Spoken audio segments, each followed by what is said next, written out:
এই যে পুরুষরা শুনে রাখো, খবরদার টাকার খোটা দিবা না। বেশি তাড়িবাড়ি করলে কি করবো জানো? রান্নাঘরে কিছু অনেক কিছু থাকে, মেয়েদের অস্ত্র। বিয়ের পর ছেলেদের একটা কমন ডায়লগ, বিয়ে করে নাকি তাদের জীবন অশান্তিতে ভরে গেছে। আচ্ছা আমি বলি, কি করে অশান্তিতে ভরে গেল তাদের জীবন? সকালবেলায় ঘুম থেকে উঠেই তারা নাস্তা রেডি পায়, দুপুরবেলা কি খাবে না খাবে সেটাও বউ যত্ন করে বাড়ি থেকেই রেডি করে দেয়।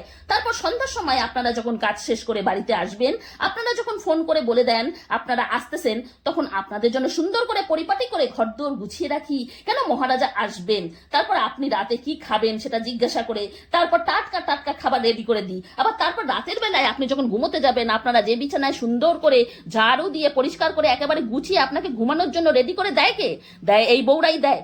আপনাদের জীবন অশান্তিতে ভরে যায় না? কার জীবন অশান্তিতে ভরে যায়? তারপর বিয়ের কিছুদিন যেতে না যেতেই দিয়ে দেন পেটে একটা বাচ্চা। ওই বাচ্চাটা নিয়ে আমাদের কত কষ্ট হয় আপনারা জানেন? সেই বাচ্চা পেটের মধ্যে 9 মাস কে পালে?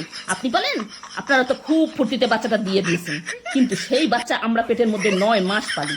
9 মাস পেলে সেই বাচ্চাটারে তিলে তিলে বড় করি আমরা, গু মুখ সাফ করি আমরা, গু মুখ সবকিছু পরিষ্কার করে বাচ্চাটাকে তিলে তিলে বড় করি, খাওয়াই, স্কুলে নিয়ে যাই, পড়াই। তারপর কিছুদিন যেতে না যেতেই পরিবারের সবাই মিলে, বৌমা একটা বাচ্চার কি কোনো ভরসা আছে?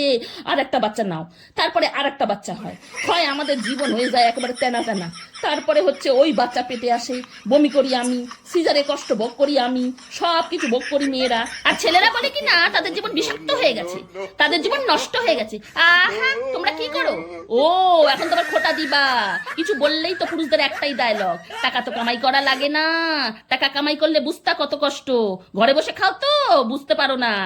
এই যে পুরুষরা শুনে রাখো, খবরদার টাকার খোটা দিবা না। আমরা মেয়েরা যদি চাই, এখন ফোনের যুগ, অনলাইনের যুগ, আমরা মেয়েরা যদি চাই তোমাদের মতো ডাক্তার ইঞ্জিনিয়ার ব্যারিস্টার হওয়া লাগবে না, কোম্পানিতে কাজ করা লাগবে না।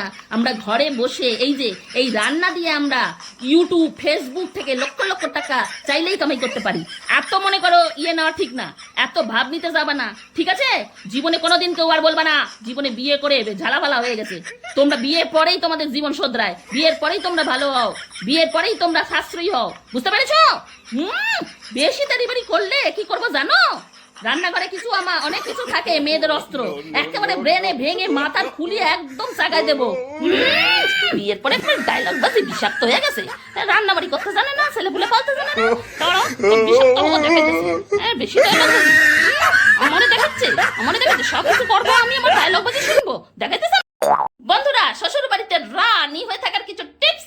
সারাদিন শুধু রানবেন বাড়বেন, থালা বাসন শুধু ধুইতেই থাকবেন, ঝাড়ু পোছা শুধু দিতেই থাকবেন, গামলার মতন ঘরের সমস্ত কাজ একা হাতে করবেন, শাশুড়ি মার পা টিপা দেবেন, স্বামী যার নামে যাক ডাজেন্ট ম্যাটার হচ্ছে শ্বশুর শাশুড়িকে সবসময় হ্যাপি রাখবেন। এতে করে রানী হয়ে থাকতে না পারেন, রানী হয়ে থাকবেন।